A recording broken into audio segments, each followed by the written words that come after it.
Texas has lost 44 feet of water. The aquifer holds 286 million acre feet, less than the day pumping started.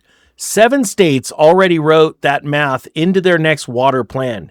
Here's what happens to farmland values, county tax bills, and grocery prices.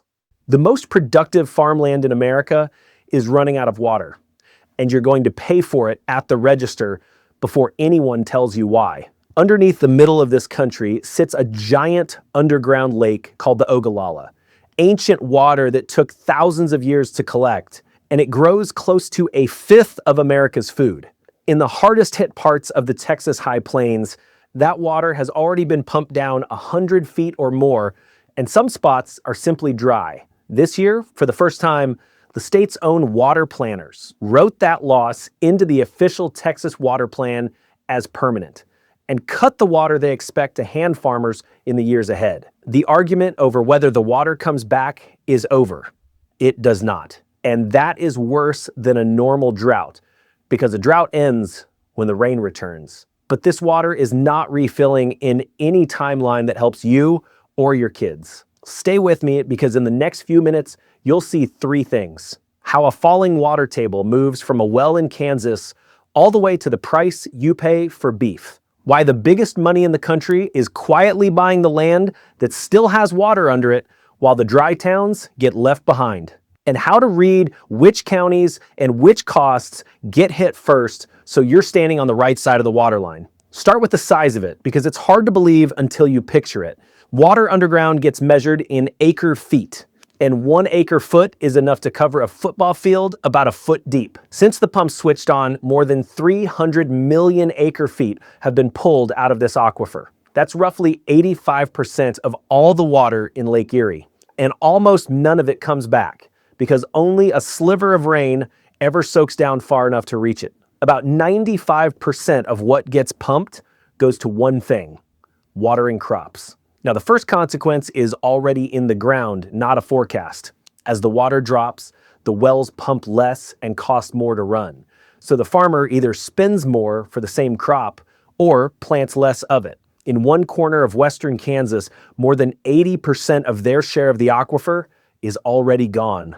A state geologist out there drives the back roads every January and lowers a steel tape down old wells to measure how far the water has fallen. Some are down more than 100 feet since 2001, and he calls what's coming gargantuan. The hopeful answer is that smarter sprinklers and tougher seeds will stretch what's left. They will, a little, but better technology mostly gets used to grow more, not to pump less, which drains the tank faster. The southern half of this aquifer under Texas and western Kansas is the part already running dry.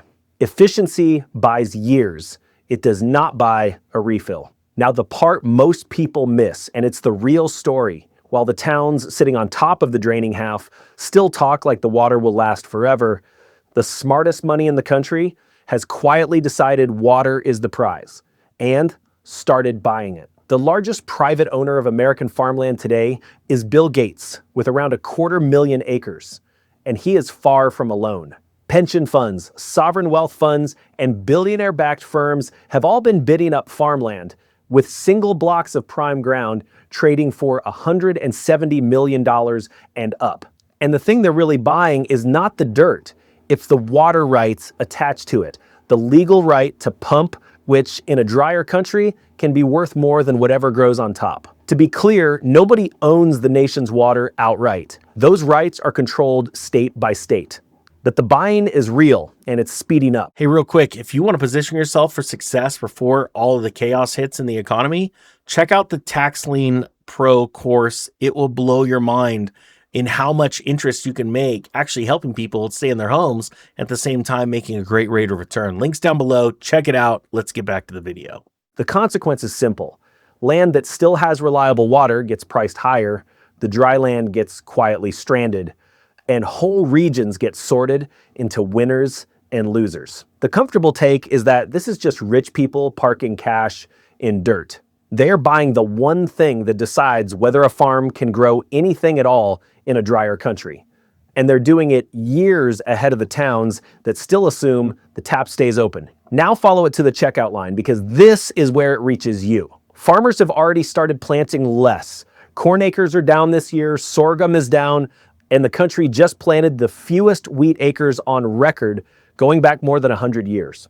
The cattle herd is the smallest it's been since 1951, and beef prices are sitting at record highs. Fitter supply of beef and grain puts a quiet, lasting floor under what you pay at the store, and it does it one input at a time, so you never see a single headline that explains it.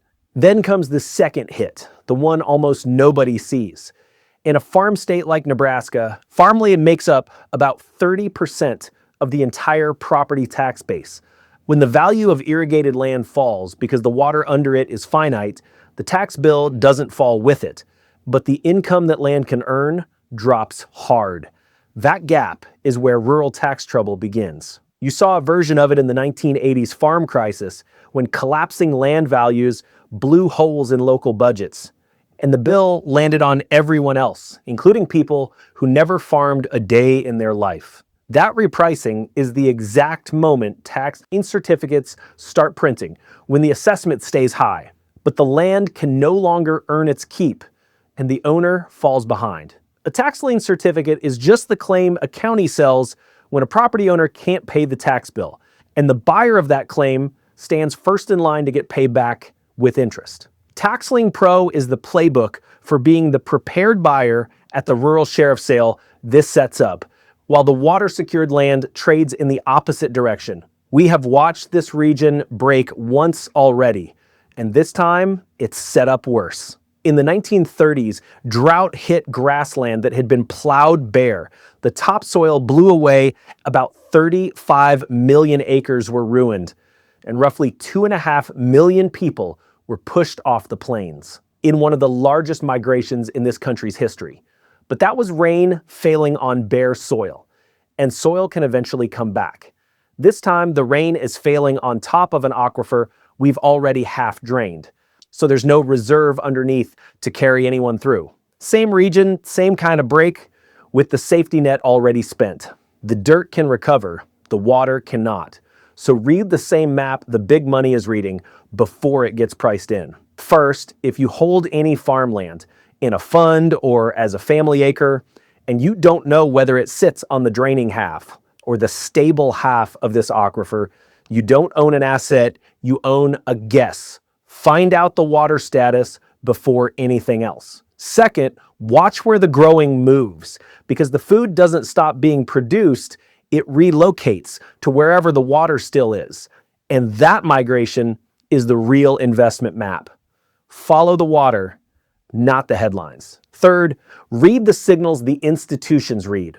Water rights, recharge rates, and state pumping limits tell you more about what a piece of ground is worth now than last year's crop yield ever will. For 100 years, the water under the plains was treated as free and endless.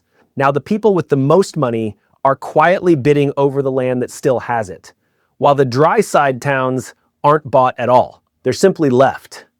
The country is about to learn what those buyers already figured out, that the water was the prize the whole time, and the land was just the thing you bought to get it. So the next time beef jumps at the register and you can't find the reason in any headline, ask yourself one thing.